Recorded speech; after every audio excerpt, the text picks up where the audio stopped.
हर रोज गिरकर मुकम्मल खड़े हैं, हर रोज गिरकर मुकम्मल खड़े हैं। ए जिंदगी तू जरा गौर से देख, मेरे हौसले तुझसे भी बड़े हैं।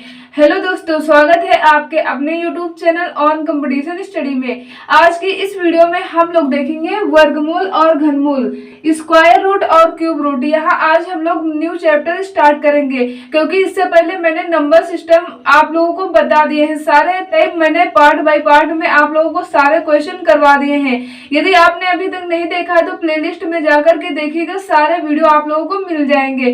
तो आज की इस वीडियो में हम लोग स्टार्ट करेंगे वर्गमूल और घनमूल। आप लोग सोच रहे होंगे कि वीडियो नहीं आ रही थी, इसकी वजह यह थी कि मेरा स्वास्थ्य अच्छा नहीं था, इसलिए मैं आप लोगों के लिए वीडियो नहीं बना पा रही थी। बट अब सब अच्छा हो गया है, अब मैं आप लोगों के लिए कंटिन्यू वीडियो बनाऊंगी। तो चलिए आज के इस क्लास में हम लोग देखते हैं। आज यहाँ पे हम लोग स्टार्ट करेंगे वर्गमूल और घनमूल, बिल्कुल जीरो लेवल से, बिल्कुल बेसिक से। हम लोग यहाँ पे सबसे पहले हम लोग यहाँ पे क्या समझेंगे, वर्ग किसे कहते हैं, वर्गमूल किसे कहते हैं। जैसे आपसे पूछा जाए कि 4 का वर्ग क्या होगा, 4 का वर्ग ज्ञात करें और 4 का वर्गमूल ज्ञात करें। आपको यहाँ पे क्या करना होता है, जब किसी भी संख्या के ऊपर यदि पावर में 2 लिखा होता है तो उसे वर्ग बोलते हैं, यानी उस संख्या का वर्ग करना होता है। तो 4 का वर्ग यहाँ पे कितना हुआ, 16। जबकि 4 का वर्गमूल की बात करें तो यहाँ पे कितना होगा, 2। यदि आपसे क्वेश्चन पूछा जाए कि आपको बताना है कि 16 का वर्ग क्या होगा और 16 का आपको वर्गमूल ज्ञात करना है।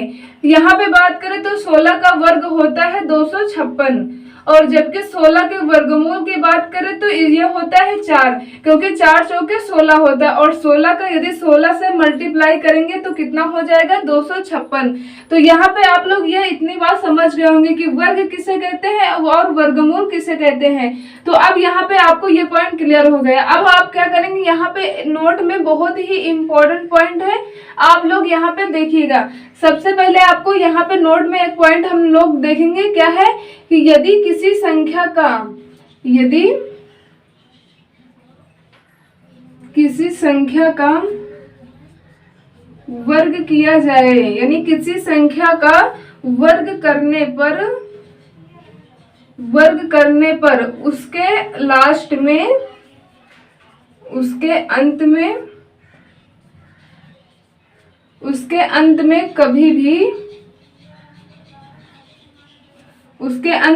यानी उसके अंत में लास्ट में कभी भी 2, 3 या 7, 8 या सिंगल 0 ये कभी नहीं अंक आते हैं। ये अंक कभी नहीं आते हैं, ये अंक कभी नहीं आते हैं। यहाँ पे पॉइंट मैंने क्या नोट किया है कि यदि किसी संख्या का वर्ग करने पर उसके अंत में कभी भी 2, 3 या 7, 8 या सिंगल 0 ये कभी नहीं आते हैं। आप चाहे जिस संख्या का वर्ग करके देख सकते हैं। यहाँ पे जैसे हम लोग एग्जाम्पल देखते हैं, यहाँ पे यदि आपसे क्वेश्चन कहा जाए कि आप बताइए 3 का वर्ग ज्ञात करिए, तो आपको मालूम है 3 का वर्ग 9 होता है। 4 का वर्ग की बात करें तो 4 का वर्ग 16 होता है। 5 के वर्ग की बात करें तो 5 का वर्ग 25 होता है। 6 के वर्ग की बात करें तो यहाँ पे कितना होगा, 36। 7 का वर्ग यहाँ पे कितना होगा, 49। 8 का वर्ग कितना होगा, 64। तो यहाँ पे आप लोग ये पॉइंट क्लियर कर पाए होंगे कि यदि किसी भी संख्या का वर्ग करने पर उसके अंत में कभी भी 2, 3 या 7, 8 या सिंगल 0 ये अंक कभी नहीं आते हैं। यहाँ पे वर्ग करने पर 9, लास्ट का मतलब ये हुआ, ये जो लास्ट वाले डिजिट होते हैं। तो यहाँ पे कितना आ रहा है, 9, और यहाँ पे 6, ये 5, यहाँ पे 6, 9, ये 4। आप लोग देख रहे होंगे कि 2, 3, 7, 8 या सिंगल 0 ये कभी नहीं आते हैं। किसी भी संख्या का आप वर्ग करके देख सकते हैं, तो आपको ये संख्याएं कभी नहीं मिलेंगी वर्ग करने पर। तो ये पॉइंट आप लोगों को क्लियर हो गया है। अब हम लोग चलते हैं नेक्स्ट पॉइंट पे। यहाँ पे मैंने पॉइंट नोट किया है, कोई भी पूर्ण वर्ग संख्या का वर्गमूल बनाया जाए तो उसके अंकों की संख्या आधी या आधी से 1 अधिक होगी। जैसे यहाँ पे एग्जाम्पल में हम लोग देखते हैं, जैसे पूर्ण वर्ग संख्या मैंने ले लिया है 16। अब यहाँ पे आपसे पूछा जाए कि 16 का वर्गमूल करने पर कितने अंकों की संख्या प्राप्त होगी। यहाँ पे आप क्या करेंगे, यहाँ पे आप इसका वर्गमूल करेंगे, कितना होगा 4। तो यहाँ पे आप लोग देख रहे हैं यहाँ पे कितने अंकों की संख्या मिली है, यहाँ पे 1 अंक की संख्या मिली है। यहाँ पे यदि आपको क्वेश्चन दे दिया जाए यहाँ पे 625, आपसे कहा जाए कि इसका वर्गमूल करने पर कितने अंकों की संख्या प्राप्त होगी, तो आपको मालूम है कि 625 का वर्गमूल करेंगे तो ये किसका वर्ग होता है, क्योंकि 625 आपको मालूम है ये 25 का वर्ग होता है। तो इस प्रकार से 625 का वर्गमूल किए तो कितने अंकों की संख्या मिली, 2 अंक की संख्या मिली। अब यहाँ पे आप लोग समझ रहे होंगे कि यदि वर्गमूल हमें नहीं मालूम होंगे तब ऐसे क्वेश्चन को क्या हम बना पाएंगे, तो बिल्कुल बहुत ही सिंपल तरीका है जो कि मैं आपको यहाँ पे बताने वाली हूँ। अभी तक तो आप लोग ऐसे ही निकालते होंगे, बट यहाँ पे जो तरीका आज हम लोग बताने वाले हैं बहुत ही इम्पोर्टेंट है। आप कम टाइम में ऐसे क्वेश्चन को कैसे बनाएंगे। जैसे आपको कोई भी संख्या, जैसे यहाँ पे 16 दिया गया था कि इसका वर्गमूल करने पर कितने अंकों की संख्या प्राप्त होगी। सबसे पहले आप इसके अंक गिनेंगे, अंक कितने हैं, यहाँ पे 2 हैं। तो आप क्या करेंगे, जितने अंक होंगे आप उनको 2 से डिवाइड करेंगे, यानी भाग देंगे। 2 से कैंसिल किए तो बराबर कितना हो गया, 1। आप बता सकते हैं कि 16 का वर्गमूल करने पर 1 अंक की संख्या प्राप्त होगी। 1 प्राप्त होगा ये नहीं मैं कह रही हूँ, यहाँ पे क्वेश्चन में मैंने क्या लिखा है कि आधी या आधी से 1 अधिक प्राप्त होगी, यानी अंकों की संख्या यहाँ पे कितनी है, 2। इसका वर्गमूल करेंगे, इससे आधा या आधे से 1 अधिक प्राप्त होगी। तो यहाँ पे कितना हुआ, इसका 2 का आधा कितना हुआ, 1 अंक की संख्या मिली है। यही हम लोग यहाँ पे देखते हैं तो आपको और क्लियर हो जाएगा। यहाँ पे डिजिट गिनेंगे, कितने हैं, 3 को आप क्या करेंगे, 2 से भाग देंगे। तो 2 से भाग देंगे, यहाँ पे कितनी बार जाएगा, 1 बार गया। यहाँ पे शेष कितना बचा, 1। यहाँ पे दशमलव लगा देंगे तो कितना हो जाएगा, 10। तो 2 पंजे 10। यहाँ पे कितना हुआ, 1.5 यानी 1.5 हुआ। तो आपको क्या करना है, आपको 1.5 ना लेकर के आप 1 या 1 आपको बताया था आधा करने पर 1.5 मिला है, आधा या आधी से 1 अधिक संख्या होगी, यानी इससे नेक्स्ट संख्या लेंगे तो यहाँ पे कितना हो जाएगा, 2 हो जाएगा। जैसा कि आप लोग यहाँ पे देख रहे हैं यहाँ पे 2 डिजिट की संख्या मिली है। तो इस प्रकार से यदि आपको वर्गमूल नहीं मालूम है तब भी आप ऐसे क्वेश्चन को बहुत ही इजीली यानी बहुत ही सिंपल तरीके से आप बना पाएंगे। आपको कुछ भी नहीं करना है, आपको डिजिट गिनने हैं, कितने अंक हैं यहाँ पे, आपको अंक को 2 से भाग देना है। यदि पूरा निकल रहा है तो कोई बात नहीं, आपका राइट आंसर वही होगा। यदि इस प्रकार की यदि कंडीशन जब वो पॉइंट में हो तो आप वो संख्या न लेकर के उससे अगली संख्या लेंगे। तो इस प्रकार से आप ऐसे क्वेश्चन को बना पाएंगे। अब हम लोग कुछ क्वेश्चन यहाँ पे देखते हैं। यहाँ पे हम लोगों ने क्वेश्चन यहाँ पे नोट किया है, तो देखते हैं यहाँ पे इस क्वेश्चन को हम लोग बहुत ही इजीली तरीके से कैसे सॉल्व करेंगे।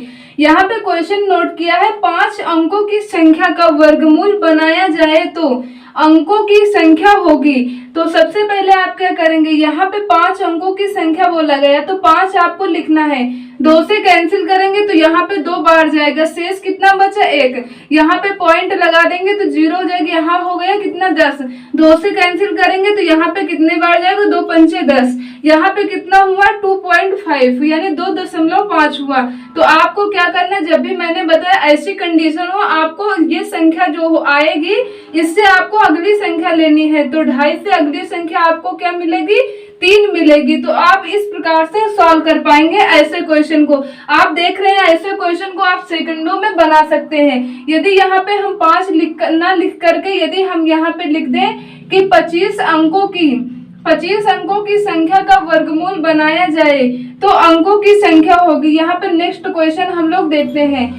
तो आपको क्या करना है, यहाँ पे हम बहुत ही सिंपल तरीका है, आप चाहे जितनी भी संख्या का बोला जाए आप सेकंड में ऐसे क्वेश्चन को बना पाएंगे। यहाँ पे बोला गया 25 अंकों की संख्या, 25 अंकों की संख्या आपको क्या करना है, 25 लिखना है। 25 लिखना है और क्या करना है, 2 से यहाँ पे डिवाइड करना है। 2 से डिवाइड करेंगे तो कितना बार गया, यहाँ पे 2 1 2, 2 दूना 4, यहाँ पे बचा 1। पॉइंट लगाएंगे तो 0 हो जाएगा, यहाँ पे 2 पंचे 10, यहाँ पे कितना हुआ, 12.5 हुआ। तो आपको क्या करना है, आप बिल्कुल आसान तरीके से बिना सोचे समझे आप उससे अगली संख्या ले लेंगे। आपका कभी आंसर गलत हो ही नहीं सकता, ये बिल्कुल करेक्ट है। कि आपको यदि पॉइंट में ऐसी संख्या दिखे, आपको यहाँ पे दिखे 11.5, तो आप क्या करेंगे 12 लेंगे। यहाँ पे आपको यदि दिख जाएगी 10.5, नेक्स्ट संख्या 11 लेंगे। आप इस प्रकार से जब भी जैसे यहाँ पे मिला 12.5, आप क्या करेंगे यहाँ पे 13 लेंगे, आपका राइट आंसर हो जाएगा। जब भी इस प्रकार से क्वेश्चन पूछा जाए तो आप लोग ऐसे क्वेश्चन को बहुत ही सिंपल तरीके से सॉल्व कर पाएंगे। उम्मीद करती हूँ कि अब आप लोगों को ये पॉइंट क्लियर हो गया, और यदि आपसे एग्जाम में क्वेश्चन पूछा जाएगा तो ऐसे क्वेश्चन को आप सेकंडों में बना पाएंगे। नेक्स्ट यहाँ पे हम लोग पॉइंट देखते हैं, जैसे कोई भी पूर्ण वर्ग संख्या को यदि आप तोड़ेंगे तो वो पेयर यानी जोड़े में होगी। जैसे यहाँ पे हम देखते हैं 36, क्योंकि 36 एक पूर्ण वर्ग संख्या है। यदि आप उसको तोड़ेंगे तो यहाँ पे देखते हैं ये पेयर में होगा। 2 से कैंसिल करेंगे, 2 1 के 2, 2 8 16, 2 से कैंसिल कर देंगे, 2 9 18, 3 से कैंसिल करेंगे 3, और 3 से कैंसिल कर देंगे 1। अब यहाँ पे आप लोग देख रहे होंगे कि 2 कितनी बार आया है, 2 बार आया है, तो इसका जोड़ा 1 हुआ। अब यहाँ पे बात करें तो 3 भी 3 यहाँ पे कितनी बार आया, 2 बार, तो 3 का भी जोड़ा मिल रहा है। यानी आपको इससे ये क्लियर हो गया कि कोई भी पूर्ण वर्ग संख्या को यदि हम तोड़ें तो उसमें क्या होगा कि आपको जितने भी ये मिलेंगे ये सभी पेयर में मिलेंगे। आप इस प्रकार से ये इतनी बार समझ गए होंगे। अब यहाँ पे हम लोग जैसे नेक्स्ट एग्जाम्पल देखते हैं, आपको 2-3 एग्जाम्पल बता दें, उसके बाद हम लोग बहुत ही अच्छी तरह से क्वेश्चन को सेकंडों में बना पाएंगे। कुछ क्वेश्चन हम लोग यहाँ पे देखते हैं। यहाँ पे जैसे मैंने लिख दिया है 64, यहाँ पे ये पूर्ण वर्ग संख्या है, क्योंकि आपको मालूम है कि 64 किसका ये वर्ग है, 64 किसका वर्ग है, तो 8 का वर्ग करने पर आपको मालूम है कि 64 प्राप्त होगा। 88 64 होता है।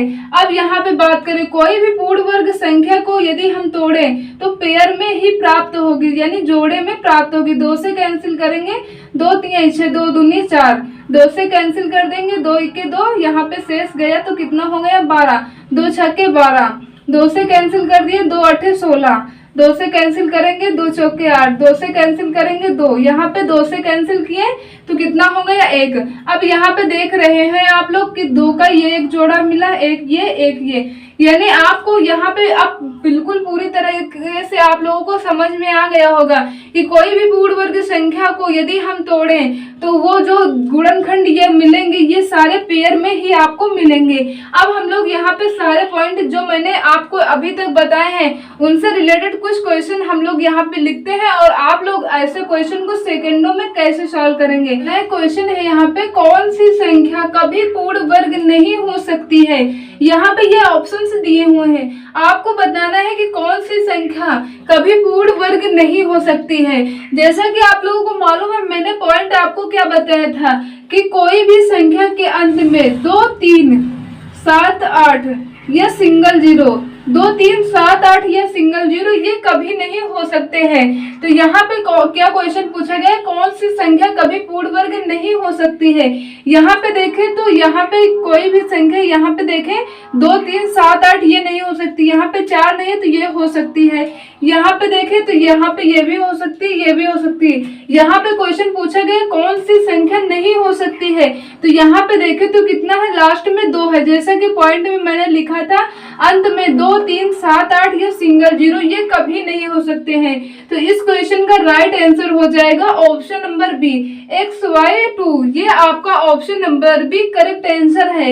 यहाँ पे यदि 2 की जगह पर 7 होता, 3 होता या 0 होता सिंगल, आपका राइट आंसर होता, क्योंकि 2 3 7 8 0 सिंगल ये कभी भी किसी संख्या के वर्ग के पूर्ण वर्ग के अंत में नहीं आते हैं। नेक्स्ट क्वेश्चन क्या लिखा है मैंने यहाँ पे, 34 अंकों वाली संख्या के वर्गमूल में कितने अंक होंगे। जैसे कि अभी मैंने बताया कि आपको चाहे जितनी से बड़ी अंक वाली संख्या पूछा जाए, आप सेकंड में ऐसे क्वेश्चन को बना पाएंगे। यहाँ पे 34 अंकों वाली संख्या में पूछा गया है, 34 को क्या करेंगे 2 से डिवाइड करेंगे, यहाँ पे 2 1 के 2, यहाँ पे शेष गया 1 हो गया कितना 14, 2 7 14।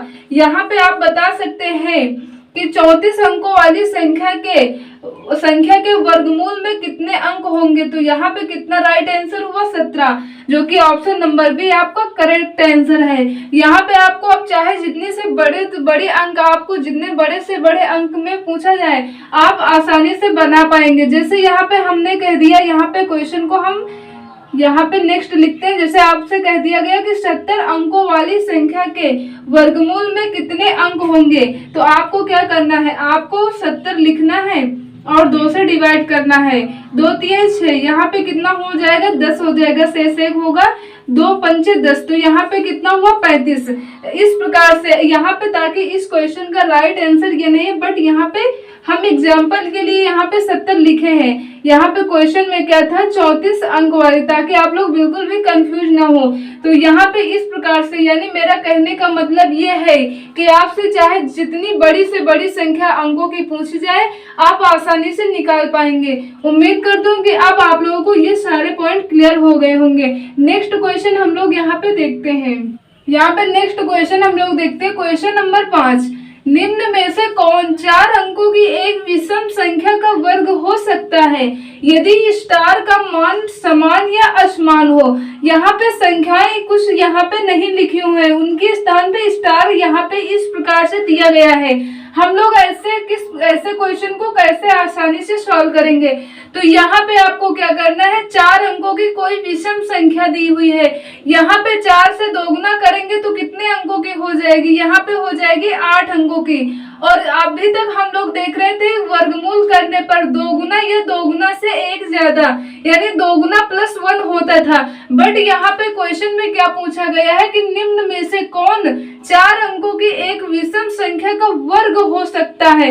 यहाँ पे वर्ग पूछा गया है। जब भी वर्ग पूछा जाए तो आपको क्या करना है, दोगुना से -1 करना है। तो 8 में आप 1 माइनस कर देंगे तो कितना हो जाएगा 7। यहाँ पे आपको देखना है कि 7 अंक कौन से यहाँ पे मिल रहे हैं। तो यहाँ पे देखें तो फर्स्ट ऑप्शन में यहाँ पे कैंसिल हो जाएगा, क्योंकि यहाँ पे 3 ही डिजिट हैं। दूसरा यहाँ पे ये भी राइट आंसर नहीं होगा, क्योंकि यहाँ पे कितने, यहाँ पे 4 डिजिट है। देखना हमें कितना है 7, क्योंकि वर्ग में मैंने बताया कि 2 गुना से 1 कम और वर्गमूल में 2 गुना से 1 ज्यादा, यानी +1 करना होता है। तो यहाँ पे वर्ग आपसे कहा गया है, तो यहाँ पे आपके ये 2 ऑप्शन तो गलत है, यानी इनका राइट आंसर ये नहीं हो सकता। अब यहाँ पे शेष 2 ऑप्शन को हम लोग यहाँ पे चेक करेंगे। यहाँ पे ये 2 ऑप्शन रॉन्ग हो गए। यहाँ पे देखें तो कितने डिजिट है, 1 2 3 4 5 6 7। यहाँ पे देखें तो कितने अंकों की संख्या हमें मिल जाएगी, 7 अंकों की, जो कि यहाँ पे मैंने आपको बताया कि हमें देखना कितनी है अंकों की है, 7 अंकों की। ऑप्शन सी आपका क्या होगा, राइट आंसर होगा। जब भी आपसे ऐसे क्वेश्चन पूछे जाए निम्न में से कौन 4 अंकों की एक विषम संख्या का वर्ग हो सकता है, जब वर्ग की बात कही जाए आपको क्या करना होता है, दोगुना में -1 करना होता है। और यदि वर्गमूल में कहा जाए तो आप क्या करेंगे, दोगुना में +1 करेंगे, जो कि पॉइंट मैंने अभी नोट करवाया। उम्मीद करती हूँ कि आप लोगों को ये सारे क्वेश्चन क्लियर हो गए होंगे। यदि आपको वीडियो हेल्पफुल लगा हो तो प्लीज वीडियो को लाइक कर दीजिएगा और अपने फ्रेंड के साथ वीडियो को ज्यादा से ज्यादा आप लोग शेयर करिएगा। और ऐसे वीडियो देखने के लिए आप चैनल को सब्सक्राइब करके ऑल नोटिफिकेशन पर कर लेंगे, तो इससे सारे वीडियो का नोटिफिकेशन टाइम टू टाइम आप लोगों को मिलता रहेगा। तो प्लीज आज के इस वीडियो में मैंने यही तक आपको बताया। नेक्स्ट पार्ट में हम लोग और भी सारे टाइप के क्वेश्चन देखेंगे। तो चलिए मिलते हैं नेक्स्ट वीडियो में, तब तक के लिए जय हिंद जय भारत।